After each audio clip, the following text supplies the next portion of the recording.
വീട്ടിൽ നിന്ന് അത്യാവശ്യത്തിന് പുറത്തിറങ്ങണമെങ്കിൽ 4 പേരുടെ സഹായത്തോടെ മാത്രമേ രവീന്ദ്രന് അത് സാധിക്കുകയുള്ളൂ. വീട്ടിൽ വീൽചെയർ ഉപയോഗിച്ച് നീങ്ങാനാകുമെങ്കിലും പുറത്തുപോകാൻ പരസഹായം നിർബന്ധമാണ്.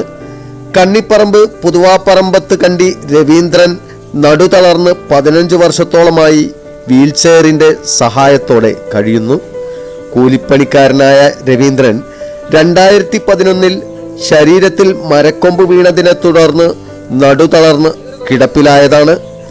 വീട്ടിലേക്കുള്ള റോഡ് ശരിയാകാത്തത് ഏറെ പ്രയാസമായിരിക്കുകയാണ്.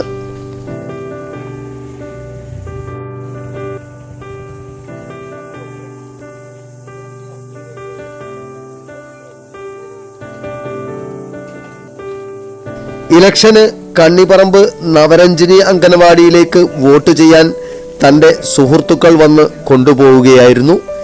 MLA അടക്കമുള്ളവരോട് റോഡിന്റെ കാര്യം പറഞ്ഞിരുന്നതായും രവീന്ദ്രൻ പറഞ്ഞു.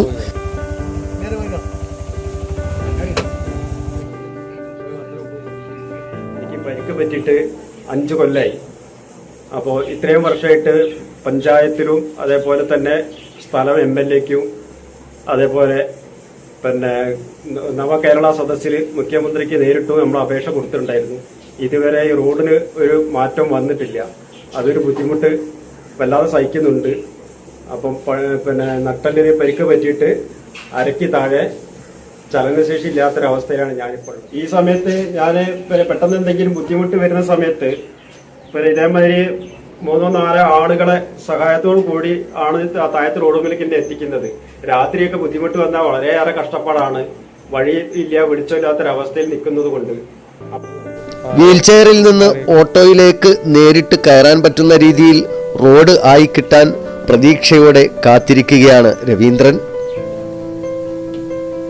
പുതിയ പഞ്ചായത്ത് ഭരണസമിതി റോഡിന്റെ കാര്യം അനുഭാവപൂർവ്വം പരിഗണിക്കുമെന്നാണ് കരുതുന്നതെന്നും രവീന്ദ്രൻ പറഞ്ഞു. കണ്ണിപ്പറമ്പ് നഗർ തുടങ്ങിയിട്ട് പുതുവപ്പുറത്ത് കണ്ടി എത്തുന്ന റോഡാണ്. റോഡ് ഉണ്ടാക്കിയ വർഷങ്ങളായി. ആ റോഡ് ഗതാഗത യോഗ്യമാക്കാൻ ഇതുവരെ സാധിച്ചിട്ടില്ല.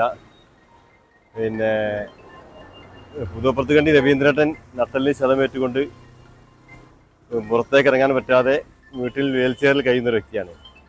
അദ്ദേഹത്തെ പോലെയുള്ള ആളുകൾക്ക് പുറത്തിറങ്ങാൻ നിർബന്ധമായിട്ട് റോഡ് ആവശ്യമാണ്. നമ്മൾ പഞ്ചായത്ത് ഭരണസമിതി ഏറ്റെടുത്ത ആദ്യ സമയം തന്നെ അദ്ദേഹവും ആ പ്രദേശത്തുള്ള ആളുകളുടെയും നിർദ്ദേശാനുസരണം തന്നെ പഞ്ചായത്തിൻ്റെ 2026-27 വാർഷിക പദ്ധതിയിൽ 5 ലക്ഷം രൂപ SC ഫണ്ട് 5 ലക്ഷം രൂപ വകയിരുത്തിയിട്ടുണ്ട്. അപ്പോൾ അതിൻ്റെ പ്രവൃത്തി ടെൻഡർ നടപടികളൊക്കെ പൂർത്തിയായി കഴിഞ്ഞാൽ അതിൻ്റെ പ്രവൃത്തി തുടങ്ങാൻ സാധിക്കുമെന്നാണ് പ്രതീക്ഷ. അതിനൊക്കെ ഘട്ടഘട്ടമായി പരിഹാരം കാണാൻ എൻ്റെയും അതേപോലെ തന്നെ പഞ്ചായത്ത് ഭരണസമിതിയുടെയും ശ്രമം പൂർണ്ണമായി ഉണ്ടാകും. അത് നടപ്പിൽ വരുത്തിക്കൊണ്ടിരിക്കുകയാണ്. അതോടൊപ്പം തന്നെ MP, MLA, ജില്ലാ പഞ്ചായത്ത്, ബ്ലോക്ക് പഞ്ചായത്ത് ജനപ്രതിനിധികളൊക്കെ സമീപിച്ചുകൊണ്ട് വാർഡിൻ്റെ സമഗ്രമായ പുരോഗതിക്ക് ഓരോ വിഷയങ്ങൾ ഏറ്റെടുത്തുകൊണ്ട് അവിടുത്തെ ജനങ്ങളൊക്കെ സഹകരിപ്പിച്ചുകൊണ്ട് ഇത്തരത്തിലുള്ള വിഷയങ്ങൾക്കൊക്കെ പരിഹാരം കാണാൻ ശ്രമിക്കുമെന്നാണ് എനിക്ക് ഈ വിഷയത്തിൽ പറയാനുള്ളത്. Ruchi restaurant, let the food speak, Valappil complex, Kozhikode road, Mavoor. Khadodi golden diamonds, Mavoor, Poovattuparamba.